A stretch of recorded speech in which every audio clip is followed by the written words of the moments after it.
Evangelho de João, capítulo 12, versículos 12 a 16.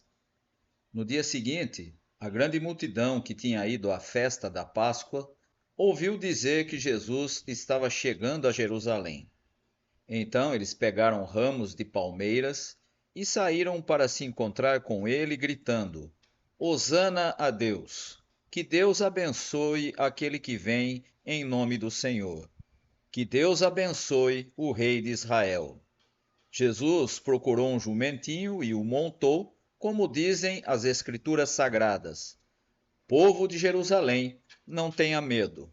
Veja, aí vem o seu rei, montado num jumentinho. Naquela ocasião, os discípulos não entenderam isso. Mas depois de Jesus ter voltado para a presença gloriosa de Deus, eles lembraram que isso estava escrito a respeito dele e também que era isso o que tinha acontecido. Zacarias, capítulo 9, versículo 9 e 10. Alegre-se muito, povo de Sião, moradores de Jerusalém, cantem de alegria, pois o seu rei está chegando.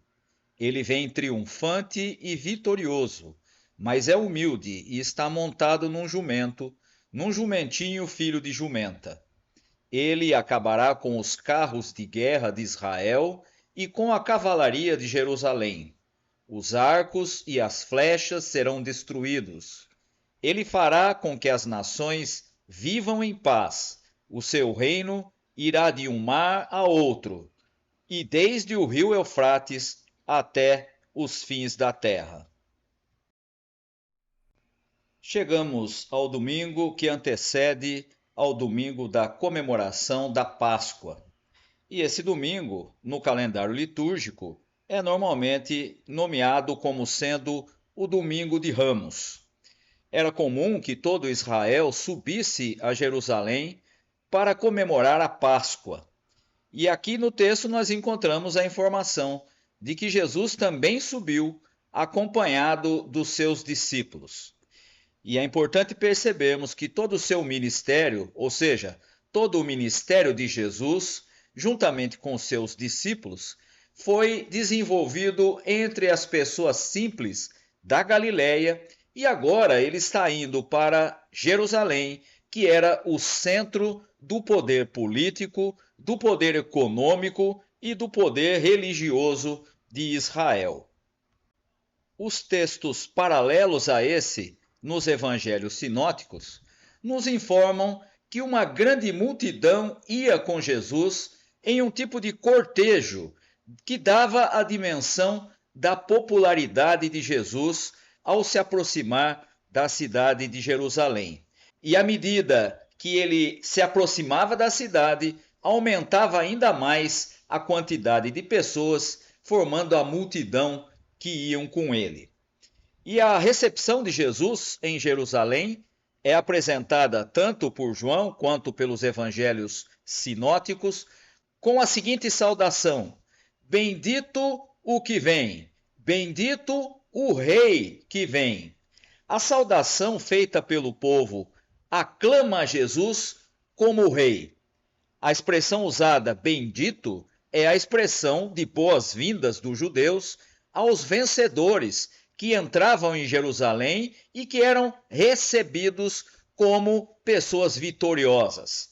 E, portanto, Jesus é recebido como aquele que é enviado de Deus, como o rei messiânico, exatamente como encontramos descrito lá no Salmo 118.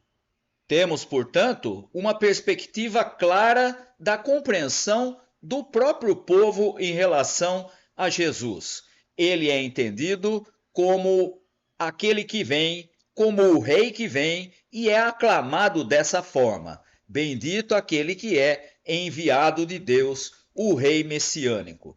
E é importante entendermos que o rei de Israel, na expectativa do povo de Israel, era sempre uma esperança nacionalista, ou seja, os judeus esperavam que Jesus seria aquele que libertaria Israel do domínio romano. E, portanto, a entrada de Jesus em Jerusalém celebra justamente essa expectativa. A entrada pública de Jesus, ao mesmo tempo, é uma afronta pela forma como ele é recebido pelas pessoas. E é justamente sob essa acusação de que ele é o rei dos judeus que ele vai ser condenado mais tarde. Mas, se temos uma expectativa messiânica por parte do povo em relação a Jesus, temos de reconhecer que nesse texto, Jesus frustra as expectativas do povo. Veja que Jesus não rejeita o título de rei, mas, com a sua ação seguinte, acaba repudiando as ideias militares e políticas do povo. Isso porque o texto nos informa que ele vem montado num jumentinho. E, portanto, Jesus desmonta toda a pretensão de violência e de realeza humana, aquelas expectativas de que o grande rei de Israel seria o libertador. Se assim fosse, obviamente, em vez dele entrar em Jerusalém montado num jumentinho, ele viria provavelmente num cavalo branco, vestido apropriadamente para ser celebrado como o libertador de Israel. Mas não é isso que Jesus faz. Ele entra montado num jumentinho e, com isso, suas intenções são absolutamente opostas às expectativas do povo. Em vez da pretensão de violência e da realeza humana, suas intenções são pacíficas.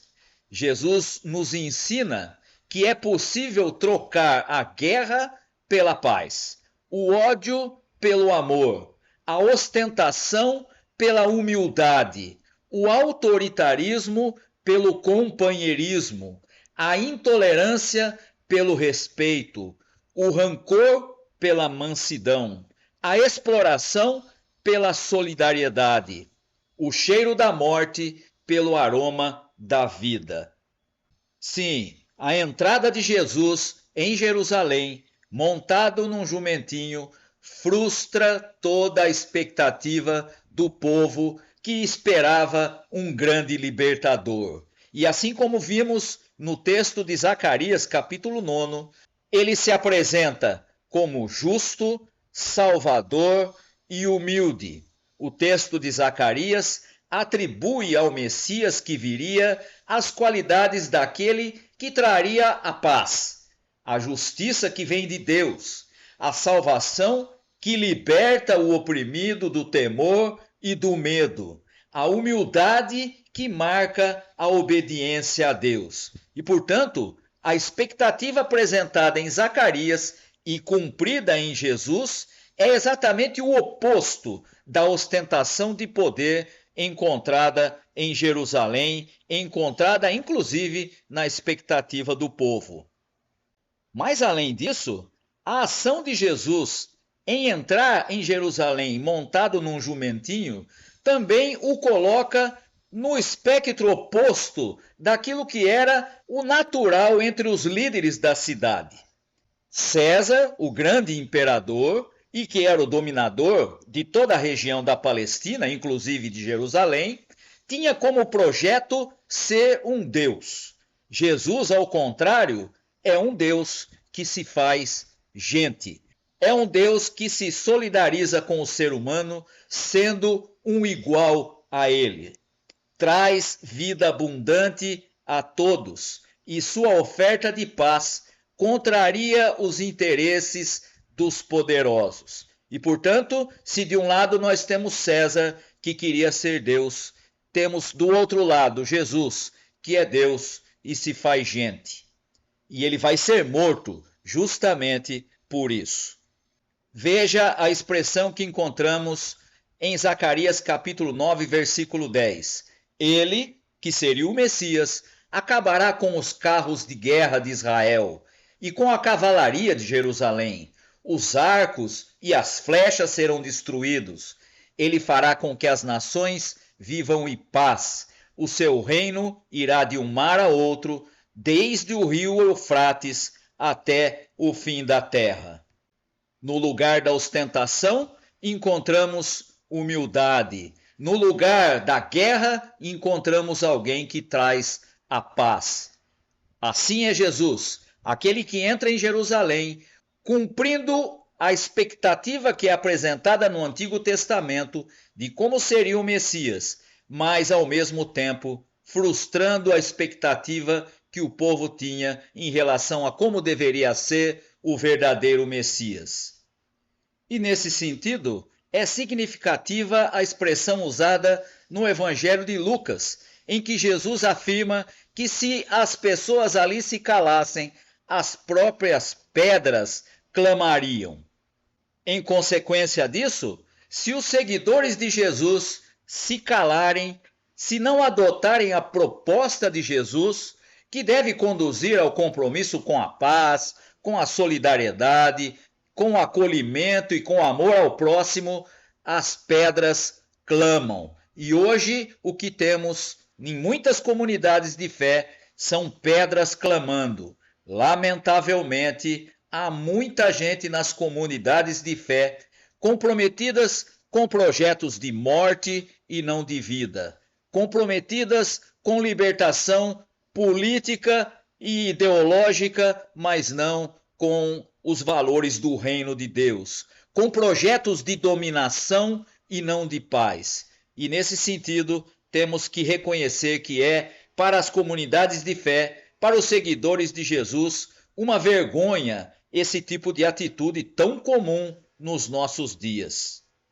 Assim, se na época de Jesus o povo esperava um libertador político, alguém que libertasse Israel do domínio romano, hoje há comunidades de fé que se identificam como sendo vencedoras, e Jesus é aquele que traz a vitória, e Jesus é aquele que resolve os problemas, e Jesus é um tipo de panaceia para todos os males, em contrapartida daquilo que Jesus realmente veio fazer, como sendo o que traria a paz. É muito triste quando nos nossos dias olhamos cristãos supostamente comprometidos com a igreja, envergonhando o seu Senhor e Rei. Para cada cristão comprometido com o reino, nos nossos dias, encontramos muitos outros envergonhando o seu Senhor e Rei. Gente não comprometida com a igreja, não comprometida com os valores do reino de Deus, reproduzindo o que ela devia viver, é sinônimo de pedras clamando. Nada mais vergonhoso para a igreja do que essa situação em nossos dias. Se no tempo de Jesus, o mesmo povo que aclama Jesus na sua entrada a Jerusalém, saudando-o como rei, vamos encontrar esse mesmo povo, em menos de uma semana, pedindo para soltarem Barrabás e para crucificarem a Jesus. A expectativa que eles tinham não foi cumprida por Jesus, porque o que Jesus veio fazer, diferente do que eles esperavam, era trazer a paz. Por isso Jesus disse: deixo com vocês a minha paz, não como o mundo dá, não a partir da violência, não a partir de poder militar e de dominação, mas uma paz que vem de Deus. E tendo frustrado as expectativas do povo, esse mesmo povo que o aclama, depois o rejeita. Assim como aconteceu na época de Jesus, hoje há muita gente aclamando Jesus, mas não adotando os seus valores, os valores ensinados no seu evangelho. E quando isso acontece, nós temos hoje as pedras clamando. Temos hoje pessoas que estão afastadas do verdadeiro modelo ensinado por Jesus. Ele é aquele que nos traz a paz. É a ele que devemos seguir. São os seus valores que devemos adotar, ainda que o mundo todo adote valores contraditórios. Seja essa a atitude das comunidades de fé dos nossos dias. Seja esse o nosso compromisso com o Rei que vem em nome do Senhor. Que Deus abençoe aos irmãos e as irmãs. Amém.